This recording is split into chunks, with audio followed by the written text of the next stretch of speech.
Suppressed anger. Suppressing anger means you minimize your hurt, you overextend grace, you avoid confrontation, you absorb more than you should, and then your body and emotions finally say enough. And when it comes out, it's volcanic. That's not weakness. That's unprocessed pain finally demanding air. There had been warnings, there had been chances, there had been patience. The eruption wasn't random. Exploding doesn't make you evil. It means something went unaddressed too long. You were probably trying to keep the peace, or avoid conflict, or be understanding, or prove you were good. But peacekeeping without boundaries turns into pressure, and pressure always finds a release. Your system got overloaded. Someone who learned how to survive by being the strong one. When you minimize your hurt, overextend grace, avoid confrontation, and absorb everything, it usually means somewhere along the way you learned that your feelings weren't safe, convenient, or welcomed, so you adapted. But your body keeping score and eventually saying enough, that's not failure, that's wisdom kicking in. Let's take practical steps, not vague, just set boundaries advice, but things you can actually practice. Practice naming before fixing. When something hurts, your instinct might be, it's not that big of a deal. They didn't mean it. I'll just let it go. Instead, pause and say, even privately, that hurt. I didn't like that. That felt disrespectful.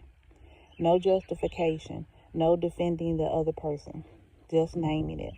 This retrains your brain to acknowledge your reality instead of editing it. The 24-hour rule. If something upsets you, don't swallow it immediately. Tell yourself, I don't have to respond right now, but I will decide within 24 hours whether this needs to be addressed. This stops you from exploding later, pretending it didn't happen, letting resentment stack. You're giving yourself space without abandoning yourself. Shrink your grace window. You don't need to stop being kind, but grace without boundaries becomes self-betrayal. Ask, is this a pattern? Have I already explained this before? Am I excusing behavior I wouldn't accept for my children? Grace is for mistakes. Boundaries are for patterns. Practice low stakes confrontation. If confrontation feels terrifying, don't start with the biggest issue. Start small. Hey, when you cancel last minute, it throws off my schedule. I need a heads up next time. That comment didn't sit right with me. Keep it short, no long speeches, no over explaining. You're building the muscle. Body check-ins. Because your body is the one that eventually screams enough. Ask yourself daily, is my chest tight? Am I clenching my jaw? Do I feel tired but wired? Those are signs you're absorbing too much. When you notice it, ask, what am I holding that isn't mine? That question alone can change everything. Replace explosion with early discomfort.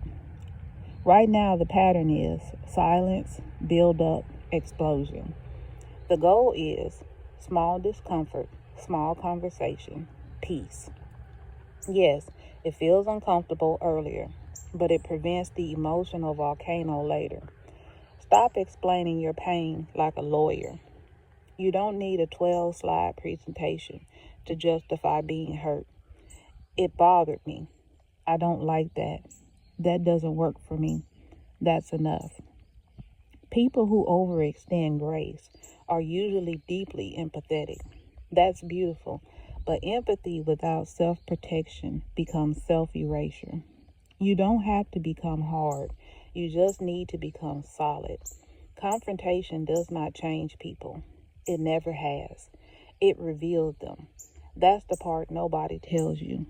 You learned, if I speak up, I get punished. If I defend myself, I get outnumbered. If I tell the truth, it gets twisted.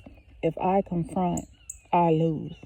So your body said, stay small, stay quiet, survive. That wasn't weakness, that was strategy. But now, the strategy is hurting you more than it's protecting you. The shift. Confrontation is not about changing them. It's about protecting you.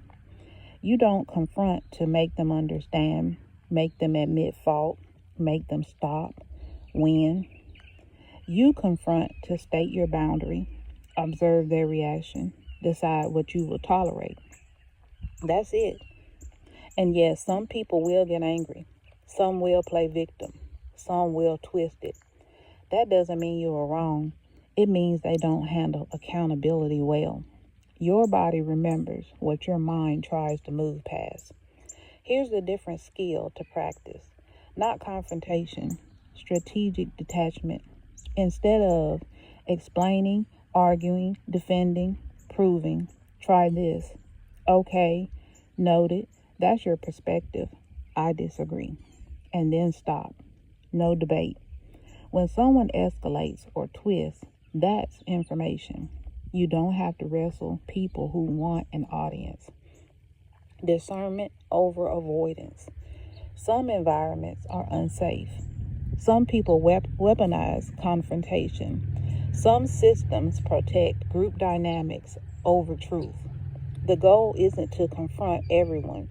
The goal is to recognize who is safe to address, who requires distance, who is not worth emotional energy.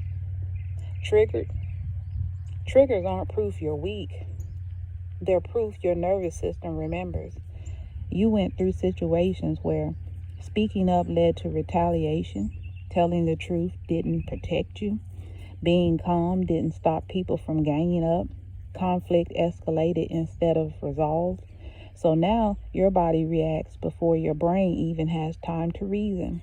That's not drama, that's conditioning. Still get triggered? What usually happens? Your heart starts racing, you go quiet and shut down, you get shaky or emotional, you start over-explaining, or you feel that pressure building towards an explosion, or you have butterflies in your stomach, tingling sensations. Triggers are usually 1 or 4 nervous system responses. Fight, irritated, sharp, ready to argue. Flight, avoid, disappear, withdraw. Freeze, shut down, go blank. Fawn, over-explain, appease, overextend, grace. That's survival cycling. You don't stop triggers by trying to be stronger. You reduce them by teaching your body that you are safer now. Practical steps. Name the trigger in real time. Quietly say, this feels like before. Not, they're attacking me. Just, my body thinks this is like before. That separates past from present. Slow your body before you decide anything. Slow exhale breathing. Longer exhale than inhale. It literally tells your nervous system you're not in immediate danger. Delay interpretation. When triggered, your body feels in worst case motives. They're setting me up. They're about to embarrass me. This is about to turn into that. Instead, say, I don't have enough information yet. Decide from calm, not activation. If you respond while triggered, you're responding from the past. If you wait until your body settles, you respond from now. Build tiny exposures. Practice mild disagreement in safe environments. It retrains your system. That disagreement equals exile. The goal is not to never be triggered. The goal is to recover faster and choose differently afterward. Healing isn't no more reaction. It's, I notice it sooner. I regulate quicker. I respond intentionally. If you're stuck in an environment you can't leave right now, this is not about bold confrontation or dramatic boundary setting. This is about emotional survival without self-erasure.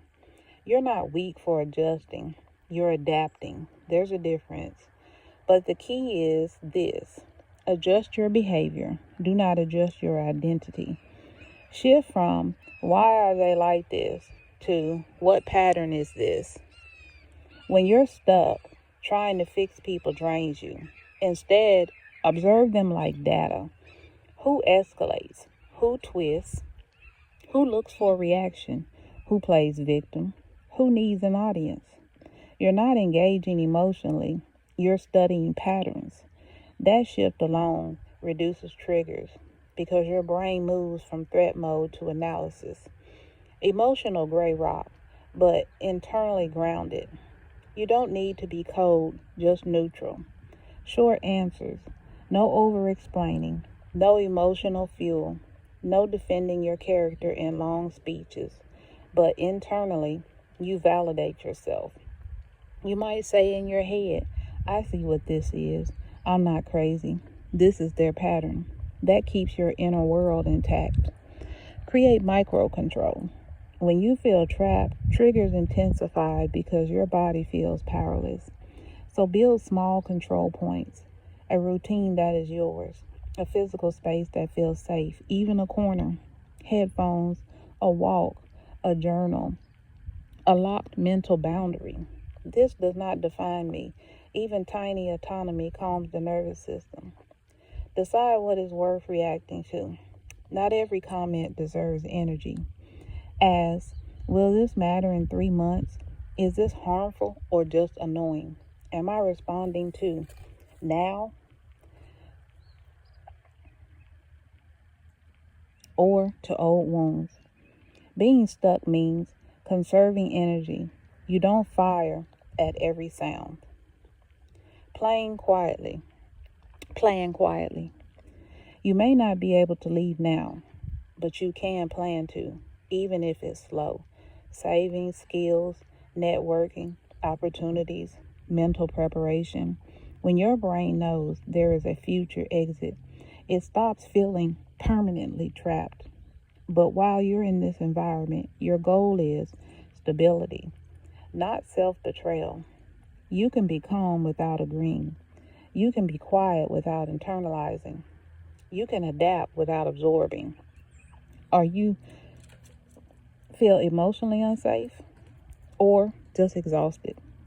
Those are different, and how you handle them changes depending on which one it is.